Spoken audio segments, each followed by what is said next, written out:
Hi hi welcome to Showgadu. శబ్దం.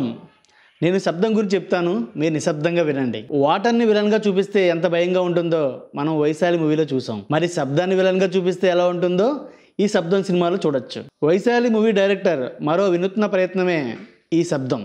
మామూలుగా గట్టిగా శబ్దం చేస్తేనే భయపడిపోతాం, అలాంటిది శబ్దమే భయపెట్టాలని చూస్తే ప్లాట్లోకి వెళ్ళిపోతాం.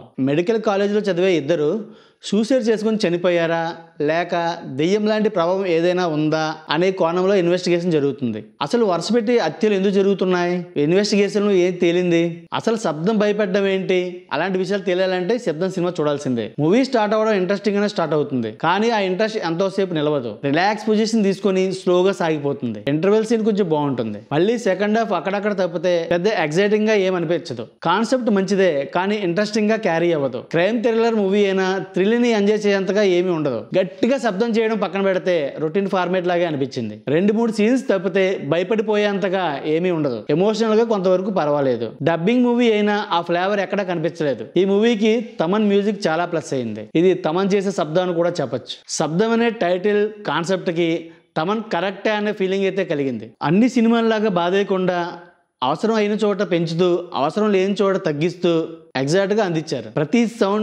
ప్రతి సౌండ్ చాలా క్లియర్గా ఉంటుంది. ఎక్సలెంట్. హీరో ఆది పినిశెట్టి, లక్ష్మీ మేనన్, సిమ్రాన్, లైలా అందరు కూడా చాలా బాగా పెర్ఫామ్ చేశారు. సిమ్రాన్, లైలా చాలా గ్యాప్ తర్వాత కంబ్యాక్ ఇచ్చిన చాలా బాగా పెర్ఫామ్ చేశారు. సిమ్రాన్ రోల్ కొంతవరకు పర్వాలేదు అనిపించిన, లైలాకి చిన్న రోల్ ఇచ్చి సరిపెట్టేశారు అనిపించింది. మూవీ ఎండ్కి వచ్చేసిన లైలా ఇంకా కనిపించలేదేటబ్బా అనేది అనిపిస్తుంది. స్క్రీన్ ప్లే మీద ఇంకొంచెం వర్కౌట్ చేసి ఇంట్రెస్టింగ్గా క్యారీ చేసి ఉంటే బాగుండేది. నాకైతే శబ్ద మూవీ కంటే వైశాల్ మూవీ నచ్చింది. ఈ మూవీ విజువల్గా టెక్నికల్గా సూపర్గా ఉంటుంది.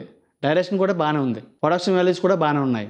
ఓవరాల్గా మూవీ గురించి చెప్పాలంటే పర్వాలేదు, చూడాలనుకున్నవారు చూడొచ్చు. ఫ్యామిలీతో వెళ్ళినా పర్వాలేదు. 2-3 సీన్లు తప్పితే భయపడిపోయేంతగా ఏమీ లేదు. ఈ మూవీకి షోగాడు వెంకట్ ఇచ్చే rating 2.25 out of 5. Please like, share, comment and subscribe Showgadu channel. Thank you.